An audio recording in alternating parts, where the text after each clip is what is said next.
பதிவு செய்யப்பட்ட கட்சிகள் பட்டியலிலிருந்து நீக்கப்பட்டதை எதிர்த்து மனிதநேய மக்கள் கட்சி வழக்கு தொடர்ந்திருக்கிறது. இந்திய தேர்தல் ஆணையம் 4 வாரங்களில் பதிலளிக்க சென்னை உயர்நீதிமன்றம் உத்தரவிட்டிருக்கிறது. 6 ஆண்டு தேர்தலில் போட்டியிடாத கட்சிகளை பட்டியலிலிருந்து நீக்க 2014இல் முடிவு செய்யப்பட்டதாகவும் அது தொடர்பாக தற்போது பாமக தொடர்ந்த வழக்கில் தேர்தல் ஆணையம் பதிலளிக்க சென்னை உயர்நீதிமன்றம் உத்தரவிட்டிருக்கிறது.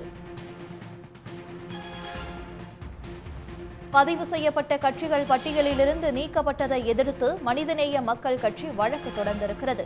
இந்திய தேர்தல் ஆணையம் 4 வாரங்களில் பதிலளிக்க சென்னை உயர்நீதிமன்றம் உத்தரவிட்டிருக்கிறது. இதுகுறித்த கூடுதல் விவரங்களை தருகிறார் சிறப்பு செய்தியாளர் ரமேஷ்குமார்.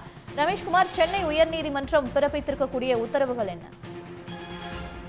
இந்தியா முழுவதும் இருக்கக்கூடிய இந்த அரசியல் கட்சிகள்ல 6 ஆண்டுகளாக எந்த தேர்தலிலும் போட்டியிடவில்லை கூறிதான் கிட்டத்தட்ட 474 கட்சிகளை அந்த பதிவு செய்யப்பட்ட அரசியல் கட்சிகள் பட்டியலிருந்து நீக்கி கடந்த செப்டம்பர் 19ஆம் தேதி ஒரு தேர்தல் ஆணையம் ஒரு அதிரடி அறிவிப்பை பிறப்பித்திருந்தது.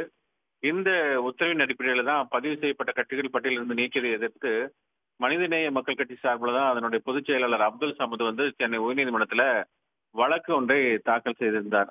அந்த வழக்கில் என்ன தெரிவித்திருந்தார் என்றால், கடந்த 2009ஆம் ஆண்டு முதல் 2022ஆம் ஆண்டு வரை பல்வேறு தேர்தல்களில் போட்டியிட்டுள்ளதாகவும் அதனை கருத்தில் கொள்ளாமலேயே தேர்தல் ஆணையம் ஒரு தன்னிச்சையாக ஒரு உத்தரவை பிறப்பித்துள்ளதாகவும் அதற்கு தடை விதிக்க வேண்டும் என்றும் அந்த உத்தரவை ரத்து செய்து பதிவு செய்யப்பட்ட கட்சிகள் பட்டியலில் இந்த கட்சியை நீட்டிக்க உத்தரவிட வேண்டும் என்று அந்த மனுவில் ஒரு கோரிக்கையாக வைக்கப்பட்டிருந்தது. இந்த வழக்கு தான் தலைமை நீதிபதி MM ஸ்ரீவத்சவா மற்றும் நீதிபதி அருள்முருகன் அந்த அமர்வுல முதன்மை அமர்வுல விசாரணைக்கு வந்தபோது இந்த மனிதநேய மக்கள் கட்சி சார்பில் மூத்த வழக்கறிஞர் பி. வில்சன் ஆஜராகி வாதங்களை எல்லாம் முன்வைத்தார். அவர் தன்னுடைய வாதத்துல 6 ஆண்டுகள் தேர்தல் போட்டியிட கட்சிகளை பட்டியலிருந்து நீக்க வகை செய்யும் அந்த விதிகள் 2014ஆம் ஆண்டு தான் கொண்டு வரப்பட்டதாகவும் இது 2009ஆம் ஆண்டே துவக்கப்பட்ட கட்சி என்றும் இதுக்கு பொருந்தாது என்றும் அந்த வாதத்தை அவர் முன்வைத்தார். விதிகளின்படி தேர்தல் ஆணையர் தான் உத்தரவு பிறப்பிக்க முடியுமே தவிர செயலாளர் இந்த உத்தரவை பிறப்பிக்க முடியாது என்ற வாதத்தை முன்வைத்தார். இதையடுத்து இந்த வழக்கிற்கு தேர்தல் ஆணையம் தரப்புல பதில் மனு அவர்கள் என்ன தெரிவிக்கிறார்கள், அவர்கள் பதில் என்ன தெரிவிக்கிறார்கள் என்று கேட்கப்பட வேண்டும் என்று தலைமை நீதிபதி அமர்வு கருதி அவர்கள் பதிலளிக்க வேண்டும் என்று கூறி இந்திய தேர்தல் ஆணையத்துக்கு உத்தரவிட்டு வழக்கு விசாரணை 4 வாரத்துக்கு ஒத்திவைத்திருக்கிறார்கள். விவரங்களுக்கு நன்றி ரமேஷ்குமார்.